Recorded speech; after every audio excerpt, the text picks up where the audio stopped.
அதில் சொன்ன ஒரு ஐயா விஜயகாந்தை பற்றி சொல்லும்போது சரிதான், தமிழன் தமிழன் இவன் தான் தமிழன். அந்த பாட்டு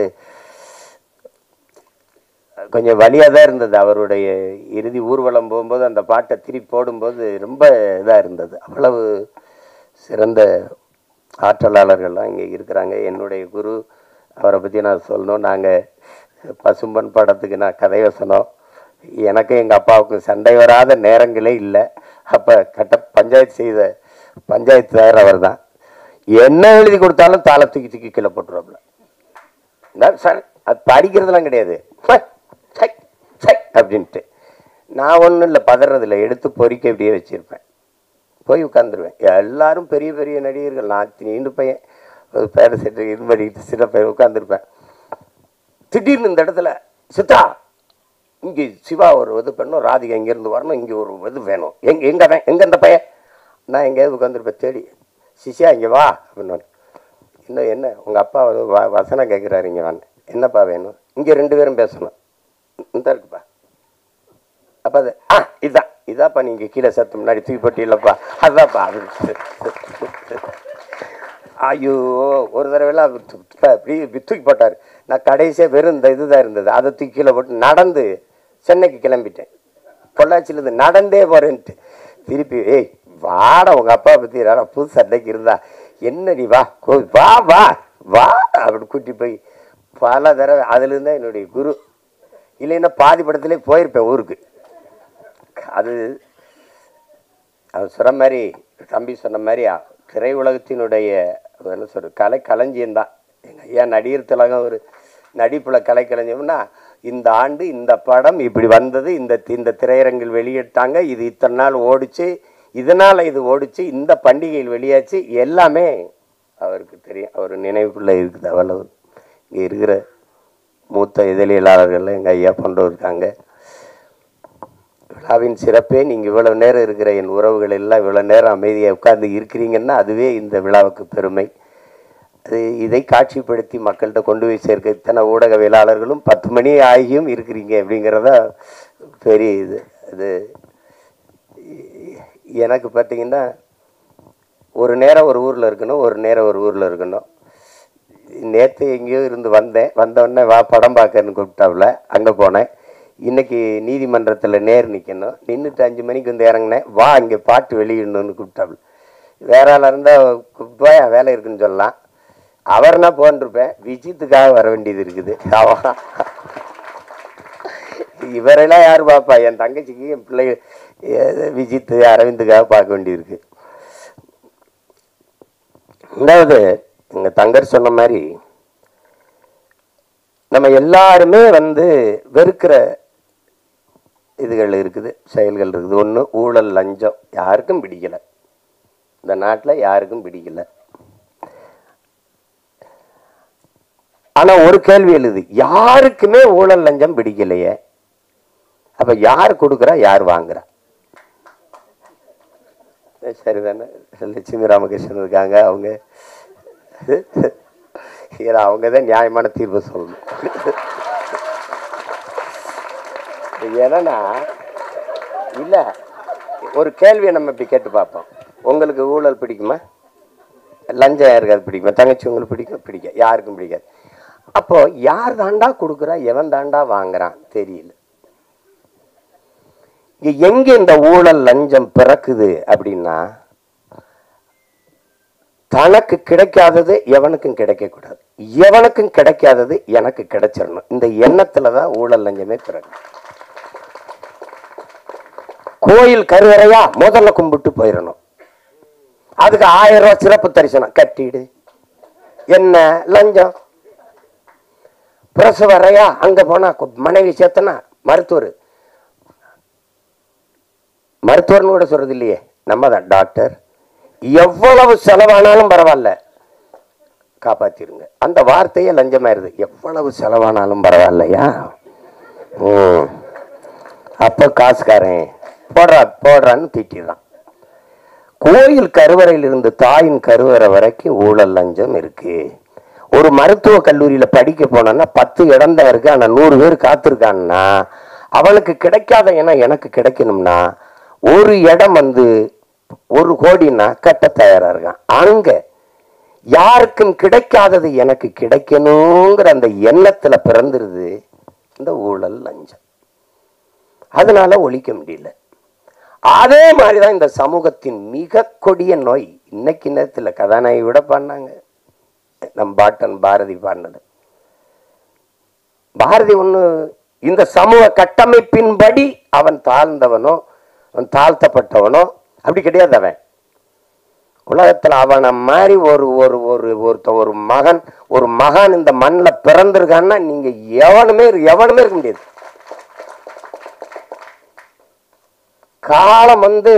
காலம் பல கவிஞர்களை உருவாக்கி இருக்குது. அன்பிற்குரியவர்களே, காலத்தை உருவாக்கிய ஒரு பாவனன் உண்டென்றார் உலகத்துல நம் பாட்டன் பாரதி தான். நாடு சுதந்திரம் அடையல 1921 செத்து போயிட்டான் பாரதி. 47 விடுதலை அடைகிற. ஆனால் ஆடுவோமே, பல்லு பாடுவோமே, ஆனந்த சுதந்திரம் அடைந்து விட்டோம் என்று அவன் அடைஞ்சிட்டான் சுதந்திரத்தை. நீ மாநிலம் பிரிப்பாய் நினைச்சானா? மொழி வழியே மாநிலங்கள் பிரிப்பீங்கன்னு நினைச்சானா? அவன் மாதரம் என்போம், எங்கள் மாநில தாயை வணங்குதும் என்போம்ங்கிறான். நீ பிரிக்கல, அதை பத்தி அவங்க கவலைப்படல. தமிழ்நாடுன்னு பேர் வைப்பாங்க, அதுக்கு ஒருத்தர் 76 நாள் பட்டினி கிடந்து சாவான், அதெல்லாம் அவனுக்கு தெரியாது. தமிழ் திருநாடு தன்னை பெற்ற எங்கள் தாய் என்று கும்பிடடி பாப்பா, அமிழ்தில் இனியதடி பாப்பா, நம்ம ஆன்றோர்கள் தேசமடி பாப்பான்னு. யாரு? தமிழ்நாடுன்னு ஒரு பேரை வைப்பாங்களானே தெரியாது. கம்பன் பிறந்த தமிழ்நாடு, உயர் கல்வி சிறந்த தமிழ்நாடு, புகழ் கம்பன் பிறந்த தமிழ்நாடுங்கிறான். வள்ளுவன் தன்னை உலகினுக்கு தந்து வான்புகள் கொண்ட தமிழ்நாடு, நெஞ்சை அல்லும் சிலப்பதிகாரம் எனும் மணி ஆரம் படைத்த தமிழ்நாடு தமிழ்நாடு தமிழ்நாடு பாடி தள்ளிட்டான். எப்ப தமிழ்நாடுன்னு பேர் வைப்பாங்களான்னு தெரியாது. அவ்வளவு பெரியாரிங்க. அக்கரகாரத்துல கழுதை வரக்கூடாது, கழுதையை கையில தூக்கிட்டு நடந்துட்டாப்ல. இந்த பாரதி படத்துல பாத்தீங்கன்னா தெரியுமே. மதம் மாத்துறது நீ பாத்திருக்கா? உலகத்துல சாதி மாத்தின ஒரே மகான் பாரதி தான். கனகலிங்கத்தை கூப்பிட்டு மீதி எடுத்து போட்டு பூணூல போட்டு இன்னையிலிருந்து நீ பறையன் இல்லை ஐயன். யாரா? சுப்பிரமணிய பாரதி பண்ணான்னு சொல்றா. போடா. அப்படி ஒரு ஆளு நம்ம ஆளு. அவன் சொல்றான், அவன் மனசுக்குள்ள எம்புட்டு வழி இருந்தா, சாதிகள் இல்லையடி பாப்பா, குல தாழ்ச்சி உயர்ச்சி சொல்லல் பாவம், நீதி உயர்ந்த மதி கல்வி அன்பு நிறைய உடையோர்கள் மேலோர்ன்றான். அதுக்கு முன்னாடி ஒரு கிளவி வர்ற, அறிவு மூதாட்டி வர்ற. சாதி இரண்டொழிய வேறில்லை சாற்றுங்கால் நீதி வலுவா நெறிமுறை. சாதி இரண்டுன்னா நம்மால் என்ன பண்றான்? ஆண்ஜாதி பொஞ்சாதி. அது இல்ல சாதி, அது இல்ல. ஆண்பால் பெண்பால், அது பாலியல் வேறுபாடு. அதுல அது சாதி இல்ல. ஆண் ஜாதி பெண் ஜாதின்னு கிடையாது, பாலியல் வேற்றுமை. அது அவ சொல்ற சாதி இட்டார் பெரியோர் இடாதார் இழிகுலத்தோர்ன்ட்டான். கொடுக்கிறத உயர்ந்த சாதி, தனக்கு பதுக்கி ஒதுக்குற கஞ்ச பிசுனா இருக்கான அவன் அந்த இழிமகன் கீழ் சாதின்ட்டான். எல்லாரும் பாடி போறான். பாரதிக்கு பின்னாடி எங்களுக்கு ஒரு தாத்தன் வரான், புரட்சி பாவன. அவன் இருட்டறையில் உள்ளதடா உலகம்ங்கிறான்.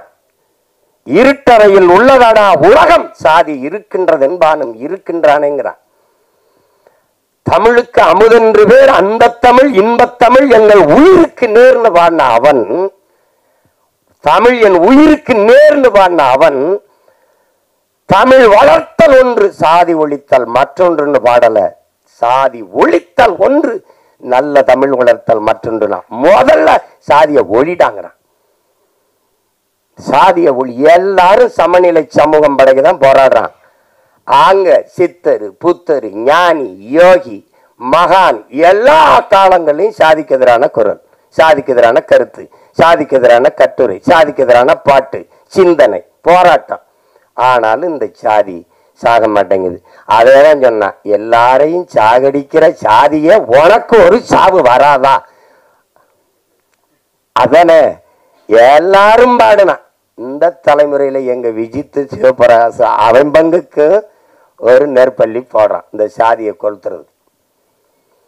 சாதிங்கிறது ஒரு கொடிய சமூக நோயா இருக்கு. கொரோனாவை விட பெரிய கொடிய நோய் சாதி என்ன செய்யுது? உலகத்திலே புனிதமான ஒன்று இருக்குங்க, அன்பு. அதை கொன்றுதுங்க. உலகத்திலே நீங்க இந்த மானுடன் ஒரு அளப்பெரிய ஆயுதங்களை கண்டுபிடிக்கிறாங்க மனுஷன் அழிச்சு கொள்றதுக்கு. இந்த எல்லா ஆயுதங்களையும் அழிக்கக்கூடிய ஒரு ஆற்றல் இருக்குன்னா அது அன்புக்கு தான் இருக்கு. அன்பு என்ன செஞ்சிரும்னு பாருங்க. அமெரிக்க அதிபர் இந்தியாவுக்குள்ள வந்தா கடவுச்சீட்டு, வீசா, அனுமதி வேணும். இந்திய நாட்டின் முதன்மை அமைச்சர் ஐயா மோடி அமெரிக்கா ரஷ்யா போனா அவர் கடவுச்சீட்டை காட்டணும், அனுமதி, உள்நுழைவு அனுமதி வேணும், வீசா அனுமதி, உள்நுழைவு அனுமதி வேணும். ஆனால் ஒண்ணுமே இல்லைங்க இதுல. ஒருத்தி ஒண்ணுமே இல்லை, அன்னை தெரேசான்னு ஒருத்தி ஒண்ணுமே இல்லை. அவளுக்கு ஒண்ணுமே கிடையாது. அவ எந்த பதவிகள் எல்லாம் ஒண்ணும் இல்லை. பாருங்க, எல்லா நாடுகள்லையும் பணி செஞ்சு வந்து இந்தியாவில் தங்கிட்டா. அவளுடைய சேவை நிறைய தேவை இந்த நாட்டுக்கு இருந்துட்டா. அப்ப உலக நாடுகள் அந்த அன்பு தாயை பார்த்து சொல்லுது, அவளுக்கு கடவு சீட்டு இல்லை, உள்நுழைவு அனுமதி இல்லை, வீசா இல்லை. எந்த நாட்டுக்கு வேணாலும் நீ வா தாயே, உனக்கு எங்க தங்கணும்னு விருப்பமோ அங்க நீ தங்கிக்கலாம், எந்த இடத்துல நீ குடியேற நினைக்கிறியோ அங்க குடியேறிக்கலாம்னு உலகம் இருகரமும் விரித்து அந்த தாயை வரவேற்றதென்றால் உலகத்தை தன் அன்பால் சுருக்கி விட்டா ஒரு மனுஷி. அந்த அந்த மதம் சாதி எல்லாம் பேசிட்டுக்கிறானா, எல்லாவற்றிலும் புனிதம் ஒன்று இருக்குது, மனிதம். அந்த மனிதத்தை கொன்றுது.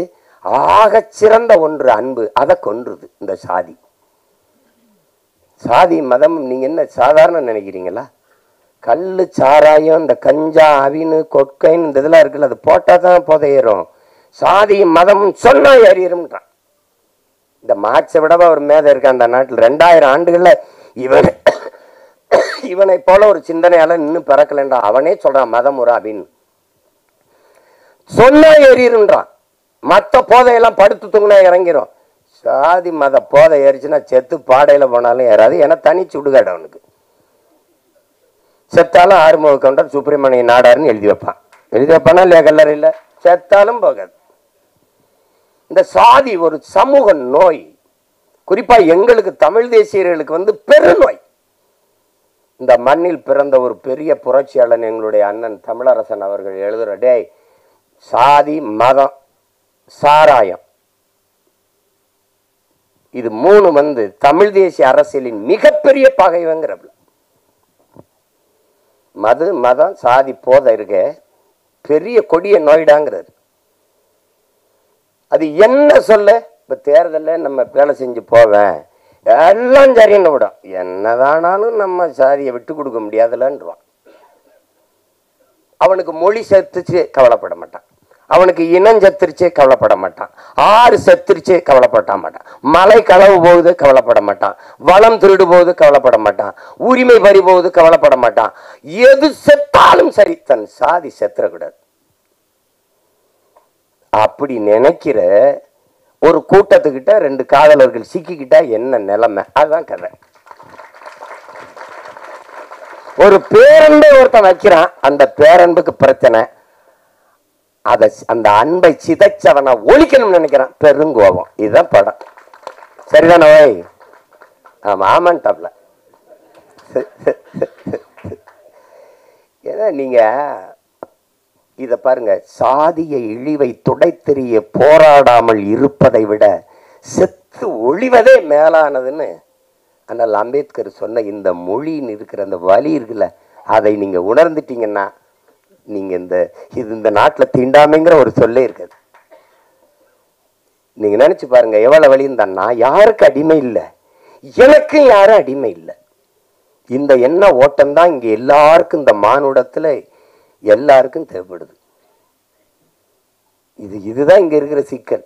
இப்ப பாருங்க, என்னரும் மக்களே, சிலர் பாருங்க, என்னரும் மக்களே, இந்த பூமியில பிறந்து தாழ்த்தப்பட்டவர்கள், தீண்டத்தகாதவர்கள் கோயிலுக்குள்ள வரக்கூடாது, குளத்துல குளிக்கக்கூடாது, தெருவில் நடக்கக்கூடாது, இப்படி இந்த தீண்டாமை இழிவை சுமந்து நீங்க படுகிற இந்த பாடை பார்க்கும்போது என் இதயம் நொறுங்கி ரத்தம் வழிகிறது. இதற்கு நீங்கள் தாயின் கருவறையிலே கலைந்து போயிருக்க கூடாதா அப்படின்னு ஆவேசமா தன்னுடைய வழியை வெளிப்படுத்துறார் அண்ணல் அம்பேத்கர். அததான் தோணுது. எத்தனை வலி, எவ்வளவு வலியின் மொழி அது. இன்னுமா அந்த கொடுமை, இன்னும் தொடருது. அத பாருங்க.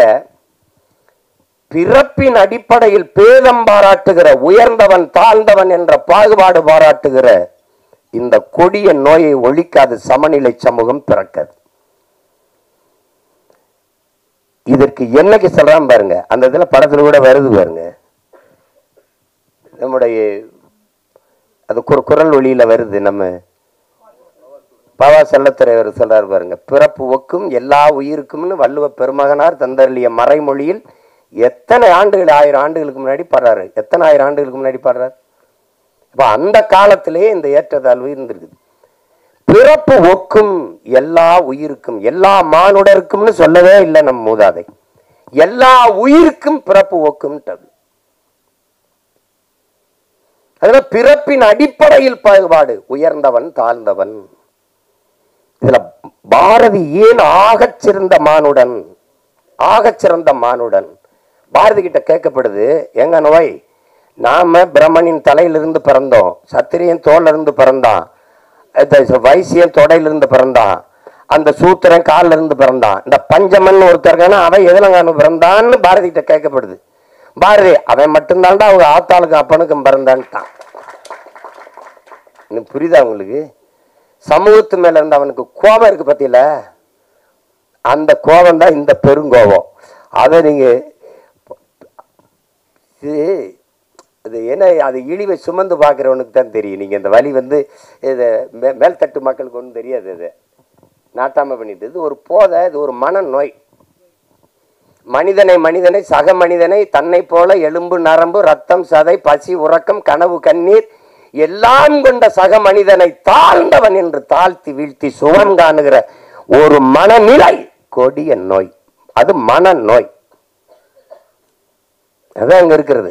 ஒத்ததறிவார் உயிர் வாழ்வார் மற்றெல்லாம் செத்தார் வைக்கப்படும் வள்ளுவ பெருமகனார். காரணம் என்ன? துணி விளக்குற வண்ணான், முடிதிருக்கிற மருத்துவர், அங்க சலவை தொழிலாளி வேணும், அங்க தச்சன் வேணும், அங்க விளைய வைக்க உணவுப் பொருளை விளைய வைக்க அங்க வேளாண் குடிமகன் உழவன் வேணும், அங்க அதை உணவு சமைக்க பாத்திரங்கள் செய்யற குயவர் வேளாளர் குடிகள் வேணும். எல்லோரும் வேண்டும். எல்லாரும் சேர்ந்து இசைந்து வாழ்ந்தால்தான் அது சமூகம். ஒத்தது அறிவார் உயிர் வாழ்வார் மற்றெல்லாம் செத்தாருள் வைக்கப்படும். மற்றெல்லாம் பிணமிடான்ட்டான். எல்லாரும் தான் சாடி இருக்கான், பாடி இருக்கான், ஆடி இருக்கான், எல்லாம் பண்ணி பார்த்துருக்கான். ஒன்னும் நடக்கல. இங்க சாதிக்கு ஒரு சாமி, சாதிக்கு ஒரு சமநிலை சமூகம் எங்க இருக்குது? செத்த பிறகு விட பணத்தை புதைக்கிறதுல இவனுக்கு இந்த சாதிக்கு இது, இந்த சாதிக்கு இது, இந்த சாதிக்கு அது. இதுல எந்த சாதிக்கும் பாகுபாடு இல்லாத ஒரு தேசத்தை படைக்கும் உலக இந்த நிலத்துல முடியல. எங்கள் உயிர் தலைவன் அவன் கனவு கண்ட தேசத்துல தமிழீழ நாட்டுல நீ எவனாவே இரு, என் கோட்டுக்குள்ள என் நாட்டுக்குள்ள வந்தா நீ தமிழனா இருன்னு ஒரு மக்களை உருவாக்கி இறந்து போன எல்லாரையும் ஒரே இடத்தில் மாவீரர்கள் துயிலும் இல்லம் என்று நீ பெரிய தளபதினாலும் படு, நீ சாதாரண வீரனாலும் படு, நீ எவனாவே இரு, உயர்ந்தவன் தாழ்ந்தவன் பாகுபாடு இல்லாது எல்லோரும் ஒரே. இங்க உயர்ந்த சாதிக்காரன் சுடுகாட்டு வழியை கூட தாழ்ந்த சாதிக்காரன் பிணத்தை எடுத்து போக முடியாது. ஆனால் இங்க மகான்கள் தோன்றிருக்கார்கள். காந்தி தோன்றிருக்கிறார், அந்த அம்பேத்கர், பெரிய புத்தன் பூல எல்லாரும் தோண்டிட்டான். எடுபடல, ஒன்னும் சரியில்லை. இன்னொரு தலைமுறை இந்த சாதி மதத்தை காலில் போட்ட செருப்பா போட்டு தேய்ச்சி நடந்தாலே ஒழிய இது சாகாது. இந்த கருமத்தை ஒழிக்காம சமநிலை சமூகம் படைப்பது என்பது சாத்தியமில்லை. வெற்று வார்த்தை. சாதியை இழிவு தீண்டாமை கொடுமைகளை வைத்துக்கிட்டு சாதியை ஏற்றதார்களை வைத்துக் கொண்டு சமூக முன்னேற்றம் சமூக மேம்பாடு என்று பேசுவது என்பது சாக்கடை குழியின் மேலே போடுகிற சந்தனம் பந்தலுக்கு சமம், மலை குழியின் மேலே போடுகிற மல்லிகை பந்தலுக்கு சமம்னு அண்ணல் அம்பேத்கர் சொல்றாருன்னா காரணமா அவர் அனுபவிச்ச வழி. அவரை போல ஒரு கல்வியாளன் இந்த உலக வரலாற்றில் உண்டா சொல்லுங்க? ஒரு மனிதன் 10,000 புத்தகங்கள் தன் வாழ்நாளில் படிச்சிருக்கணும், அது குறைந்த தகுதி. ஆனால் 64,000 புத்தகங்களை படித்த ஒரு மகன் உண்டென்றால் அது அண்ணல் அம்பேத்கர் தான். ஆகச்சிறந்த கல்வியாளன். படுக்கிற இடம் கூட படிக்கிற இடத்துக்கு பக்கத்தில் இருக்கணும்ட்டு நூலகம் எங்க இருக்கோ அங்கதான் அறை எடுத்து தங்கியிருக்க. அப்பேற்பட்ட அறிஞன் சொல்லிட்டான், இந்த சாதிய இழிவை தொட தெரிய போராடாமல் இருப்பதை விட செத்து ஒளிவதை மேலானதுறான்ட்டார். அப்ப அது அந்த வலியை இந்த ஒரு 2 மணி நேரமா 2 மணி நேரமா 2 மணி நேரம் அந்த படத்துல எவ்வளவு அழகா சொல்ல முடியுமோ, அதாவது அது அதிகப்படியா மிகைப்படுத்தாம இல்ல, ஆங்கிலத்துல ஓவர் டிராமான்னு சொல்லுவாங்க. என்ன அது சொல்லணும், புரியும்படியா சொல்லணும்ல சில இது. அவன் சொல்லிக்கிட்டே இருந்த, தம்பி ஏன்னா வரவரெல்லாம் ரொம்ப தேங்க்ஸ் சொல்ல, ரொம்ப நன்றி சொல்ல மாட்டான்னு சொல்லிட்டு இருந்தாங்க. அது நமக்கு பழகிருச்சு. இப்போ சும்மா பேரளவில் நம்ம ஒரு மொழியை பேசிட்டு ஏதோ ஒன்று தெரியுறோம், அது இப்படி பழகிருச்சு. அதில் மிக ஆழமான ஒரு பதிவு, அந்த கருத்தை அது ஒரு கவித்துவமாக தாங்கி நிற்குது. ரொம்ப மிகைப்படுத்தாமல் தன் இயல்பு ஓட்டத்திற்கு இந்த கருத்துக்களை படம் சொல்லுது, வலியுறுத்துது. நல்ல ஒரு பதிவு. இனிவரும் தலைமுறையாவது இந்த சிந்தனையிலிருந்து விடுபட்டு எல்லாவற்றையும் தாண்டி ஒரு புனிதம் இருக்கு, அதான் மனிதம். அதை நோக்கி இந்த மானுடம் பயணிக்கணும். அதில் தான் இந்த உலகம் சரி வரும். இதுதான் ரொம்ப கஷ்டம். இன்னைக்கு நமக்கு ஒரு பிரச்சனை இருக்குது. காக்கை செத்தான, கொக்கு செத்தான, யானை செத்தான, புலி செத்தான, பூனை செத்தானன்னு கவலைப்படாமல் போயிட்டு இருக்கோம். அதெல்லாம் செத்தா பார்க்க நம்ம இருக்கோம், நம்ம செத்தா எவனும் இருக்க மாட்டான். அதெல்லாம் எந்த உயிர்மை நேயம் கொண்டு வாழ்ந்த ஒரு இனத்தின் மக்கள் சக மனித சாவையே இன்னைக்கு ஏறிட்டு பார்க்கறது இல்லை, போய்கிட்டே இருக்கும். அது பெரிய துயரம்தான்.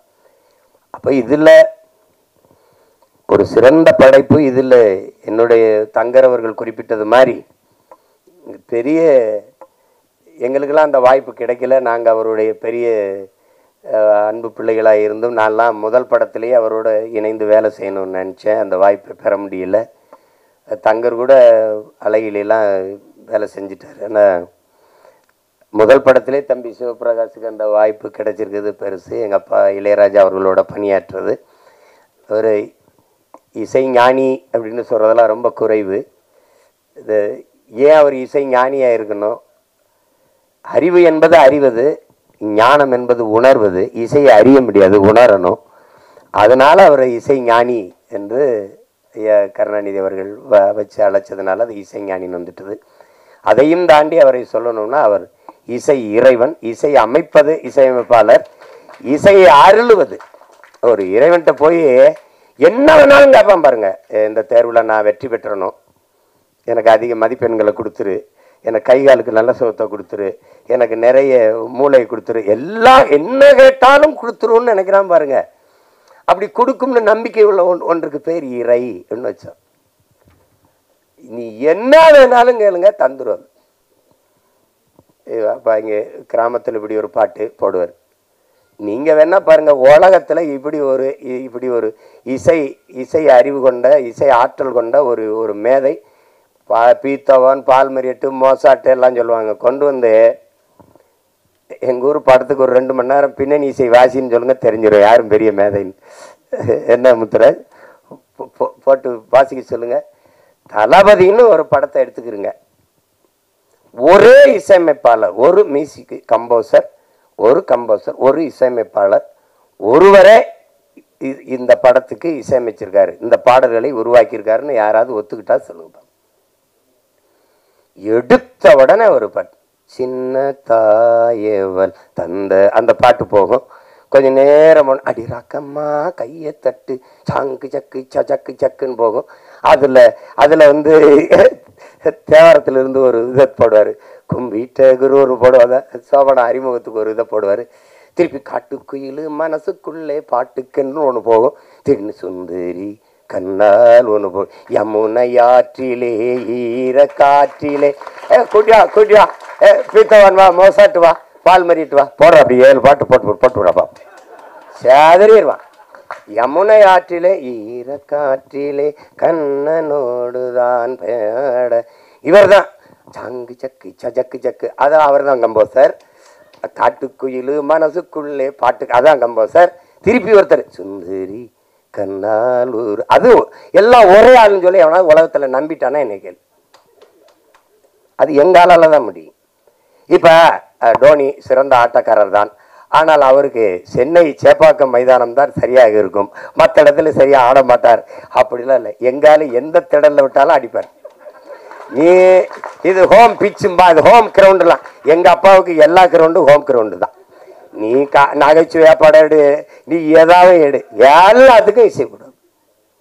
இது ஒன்று வேணா, நீ என்ன பண்ண நாயகன் படத்தை திருப்பி நான் சொல்கிறேன், அந்த சீமா சொன்னதுக்காக ஒரு தடவை பாடு. எடுத்த உடனே ஒரு சின்ன பையன் அவங்க அப்பா தொழிற்சங்கத்தில் பாரு கொண்டுருவாங்க, இங்கேருந்து கருவிக்குள்ளிருந்து, அது ஃப்ரம் தி கேமராங்கிறது, இங்கேருந்து ஓடுவான் ஒரு சின்ன பையன். ஓடும்போது தூத்துக்குடியிலேருந்து ஓடும்போது அப்படி தென்பாண்டி சீமையிலே தேரோடு வீதியிலே மான் போல வந்தவனே யார் அடிச்சார், அந்த பாட்டுக்கு தாளம் இல்லை, வெறும் புல்லாங்குழல் தாரி. அப்படியே போய் பொழுது அடைஞ்சிரும், பொழுது விடியும் மும்பையில் படுத்து கிடப்பான். இது இது இதையெல்லாம் எங்கள் அப்பாட்ட சொன்ன வச்சுக்க, நீ எதையுமே மறக்க மாட்டேங்கிறாயிடா. அது இல்லைப்பா, மறக்கிறதுக்கா பார்க்குறது. இது ஒரு இது இசையே இல்லை. அண்ணன் கமலஹாசன் வந்து இந்த பிள்ளைகள்லாம் அப்படி ஒரு கொசு வலைக்கு கீழே படுத்துருக்கும் போது அப்படி தென்பாண்டி சீமையில தேரோடு வீதியில, அது அண்ணன் குரல்ல வரும். அந்த கமல் அண்ணன் பாடும்போது அதுக்கு தாளம் போட்டிருப்பாப்புல, நல்ல தாளம், தபேலாலாம் வாய்ச்சி போவாப்புல. இது அப்பப்போ வரும்போதெல்லாம் தபேலா போயிட்டே இருக்கும். கடைசி எங்கள் அண்ணன் செத்துருவாப்புல, சுட்டுருவான். அந்தவன் செத்து இப்படி விழுந்த உடனே அந்த கோட்டை சரிஞ்சிருச்சு, அந்த பேரரசு இடிஞ்சிருச்சு, அழிஞ்சிருச்சு. இப்போ தென்பாண்டி சீமையிலே டங் முரசு அதிருது. இந்த உலகத்தில் இப்படி ஒரு இசையம்பாளை காட்டா, உலகத்தில் இப்படி ஒரு இசையம்பாளை. அவர் ஒரு திரைக்கதை, என்ன ஒரு திரைக்கதை எழுதுறான், வசனம் எழுதுறான், அவர் தனியாக உட்காந்து ஒன்று எழுதிட்டு இருப்பாப்புல. இப்போ நான் சொல்றது உங்களுக்கு இதை மணிரத்னம் ஐயா வந்து சொல்லி வாங்கியிருப்பாருன்னு நினைக்கிறீங்களா? இந்த இடத்துல தவேலா போடுங்க, இந்த இடத்துல வெறும் புல்லாங்குழல்லே போங்க, அங்கே வந்து அவர் இறந்துட்டார், அவ்வளோதான், கோட்டையே சரிஞ்சு விழுந்துருச்சு. அப்போ முரசு அதிர்தான், தென்பாண்டி சீமையிலே டங் தேரோடு வீதியிலே டங். இந்த இங்கே போய் பாருங்க, அவர் சொல்றதுக்கு என்ன இருக்கு, எத்தனாயிரம் பாட்டு, ஒவ்வொன்றும் அப்படித்தான். இதுதான் எங்கள் இளையராஜா. அதனால தான் இசை இறைவன், இசையை அருள்வார். இன்னைக்கெல்லாம் ஒரு என்ன நடக்குது, பாட்டுக்கு மெட்டமைச்சிக்கிட்டு இருக்கோம், அது ஆங்கிலத்தில் கம்போசிங். 4 மாதம் 3 மாதம் 6 மாதம் அது வந்து வரும்போது வரும். எங்கள் தங்கருக்கு விஜித்துன்னு பேர் வந்த மாதிரி வரணும், ஒரு மெட்டு வரணும் இல்லையா, அப்படி வரணும். ஆனால் எங்கால எப்படி தெரியும்ல, இங்கே இருங்க, காலையில் ஒரு பாடல், மாலையில் ஒரு பாடல் பதிவு பண்ணி அனுப்பிடுவோம்ல. இப்போ சின்ன தம்பி பாடல்லாம் எவ்வளோ புகழ் பெற்ற வெற்றி பாட்டு, எவ்வளோ நேரத்தில் இசையமைச்சிரு மெட்ட அமைச்சிருப்பாருன்னு நினைக்கிறீங்க? அரை மணி நேரம் தான், அரை மணி நேரம் தான். அடுத்தாலும் சொல்கிறதுக்கு இல்லை, நான் தான் இருந்திருக்கேன். நான் எங்கள் அப்பா மணிவண்ணனுடைய இணை இயக்குனர், அவர்கிட்ட பெட்டி வச்சுக்கிட்டு நின்றுட்டு இருந்தேன் நான். அவர் நின்றுக்கிட்டே இருந்தேன், அவர் கண்டுக்கலை. தம்பி அந்த இடத்துல இந்த பாட்டு ஒன்று பாடி காட்டி நில்லடா, அது எப்படி வரும்னு சொல்கிறா, அது சொல்கிறா ஐயாட்டா அப்படின்னு. அது என்ன இவனை பாட சொல்கிறாரு, நான் பெட்டியோட நிற்கிறேன், நாங்கள் 2 பேரும் தான் போயிருக்கேன். அவர் சொல்கிற என்னது யார், என்னோட எங்கள் அப்பா சொல்கிறார் அசோசியேட் டைரக்டர். நான் ப்ரொடக்ஷன் மேனேஜர் நினச்சேன். அப்படியா, சரி பெட்டியை உட்கார் பாடு கேட்டு. நான் ஒரு பாட்டு பாடுறேன், கண்ணில் ஏதோ மின்னல் அடிச்சு, அது எப்படி அந்த இடத்துக்கு சரியாக வரும்? நான் ஒன்று போடுறேன், நான் போடுறேன். இந்த பாருங்க, நீங்கள்லாம் நம்புங்க ஏங்க, என் குலதெய்வம் வீரமாகாளி ஆணையாக சொல்கிறேங்க, சத்தியமாக இந்த பாருங்க, இப்படி போடுறாப்புலுங்க, இவ்வளோதாங்க. இந்த கை இங்கே போயிருக்கு, கை இப்படி அமுக்காது. மயில் இறகால வருடன்னு அப்படி இருக்கும், அப்படி மெதுவாக அப்படி வருடும் அப்படிங்க.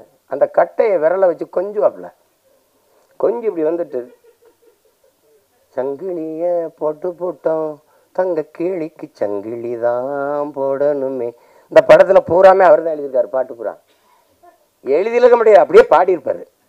சரிதானே சிவபிராஜ்? அப்படியே பாடுவாருங்க. டாடா டாடடி டாடா டடடா டடிடா டடிடாடா டாடாடாடி டாடாடா தண்டார தண்டார தாரா தன்னனா. அந்த தன்னனாலதான் அது இளையராஜா. இப்ப இங்க பாருங்க, மாலை நேர பூங்காத்து வீசும் அந்த மாந்தோப்பு உன்னோட உக்காந்து நாம் பேச, அது வரைக்கும் நல்ல இடம்தான். அங்க ராமுக்கு போட்டுருவாங்க. எப்படி எப்படி பாருங்க, அவரை ரசிச்சிட்டீங்கன்னு வச்சுக்கிறீங்களா, ஒன்று சோறு தண்ணி ஒன்றும் தவிர கிடையாது. எங்களை பெத்த தாய் பாடின தாலாட்டி எவனுக்கு நினைவு இருக்கு இந்த கூட்டத்தில்? ஆனா 30-40 வருஷமா ஒரே ஆளோட தாலாட்டி சலிக்கல, இன்னைக்கும் சலிக்கல. இவன் தம்பி இந்த மிஸ்கின் ஒரு படம் எடுத்தான், இது சைக்கோன்னு ஒரு படம். அதுல என்னமோ தம்பி உதயநிதி ஒரு இதை வச்சுக்கிட்டு பாடுறாப்புல. அதுல ஒன்னு நினைச்சு நினைச்சு உருகி போனேன் மெழுகா. யாரா இருந்தாலும் யாரா விட, இன்னைக்கு யாராவலோ என்னை தீண்டும் காற்றின் விரலோ, யாராவலோ தாலாட்டின் தாயின் குரலோ, ஒன்ன நினைச்சு நினைச்சு உருகி போனேன் மெழுகா, நெஞ்ச உதச்சு பறந்து. எங்க ஆளு பாருங்க, விஜித்துக்கும் போடுவாரு, விஜித்து பையன் இயக்கம் வந்தாலும் போடுவாப்ல.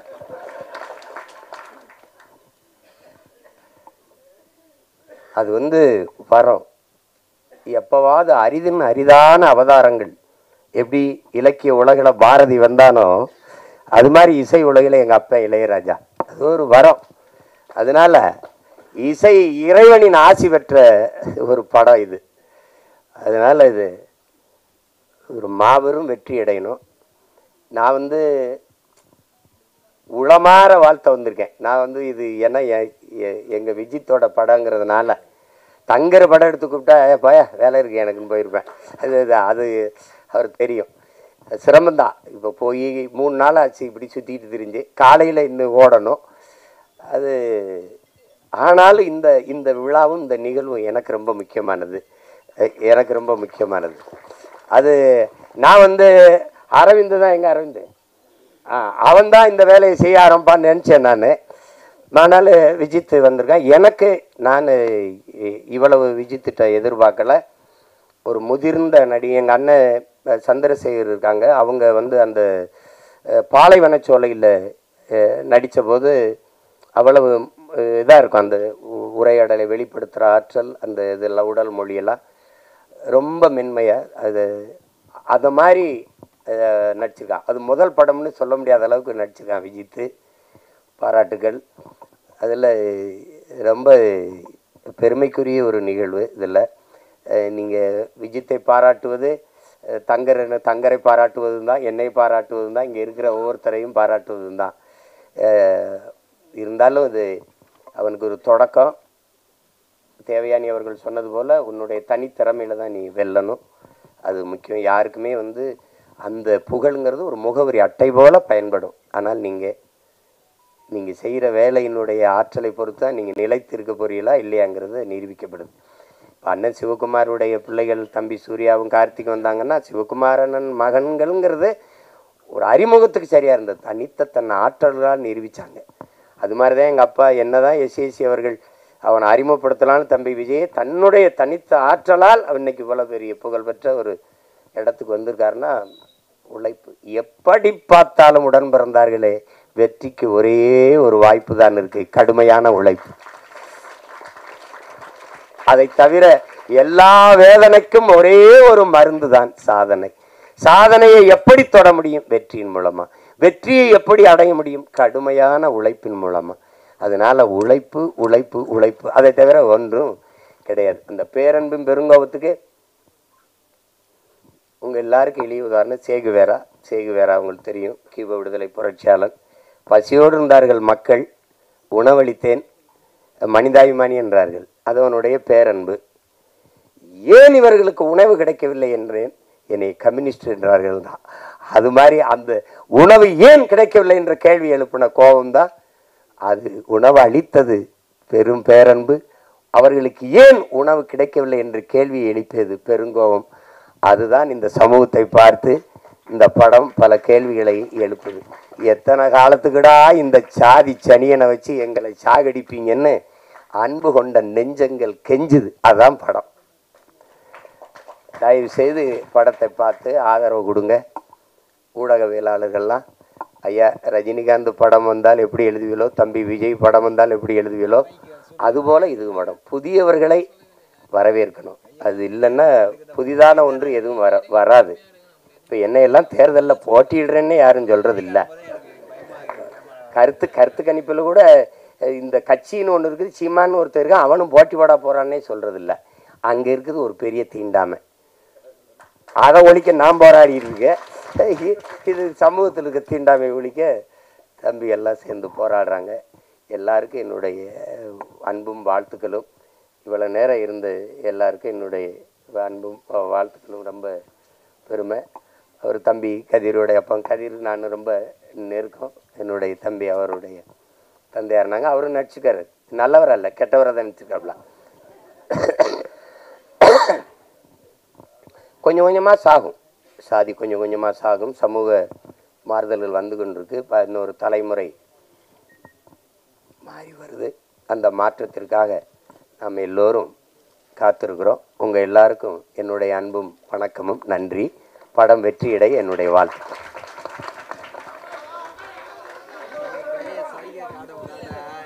ஒரு பெருமழைக்கு பின்னர் சூழல்கள் என்ன பண்ணிடும். நம்ம கடைசி 2 நிமிஷம் அமைதியா உட்காருங்க. ஒரு போட்டோ ஆப்பர்ச்சுனிட்டி.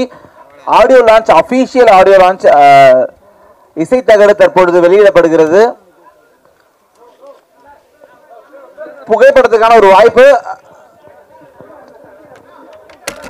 ஒட்டுமொத்த படக்குழுவும் மேடைக்கு வர்றதுக்கு அன்போடு கேட்டுக்கிறேன். ஒட்டுமொத்த படக்குழுவினரும் படத்துல பணியாற்றிய அத்தனை பேரும் மேடைக்கு வருமாறு கேட்டுக்கொள்கிறேன். யாரும் எந்திரிக்க வேணா. ஒரு போட்டோ ஆப்பர்ச்சுனிட்டி. பின்னாடி கேமராவுக்கு மறைக்கின்றதுனால யாரும் எந்திரிக்க வேணா. படத்துல பணியாற்றியவர்கள் மட்டும் மேடைக்கு வரட்டும். படத்துல பணியாற்றிய தொழில்நுட்ப கலைஞர்கள், படத்துல நடிச்ச கலைஞர்கள் அத்தனை பேரையும் மேடைக்கு அன்போடு அழைக்கிறேன்.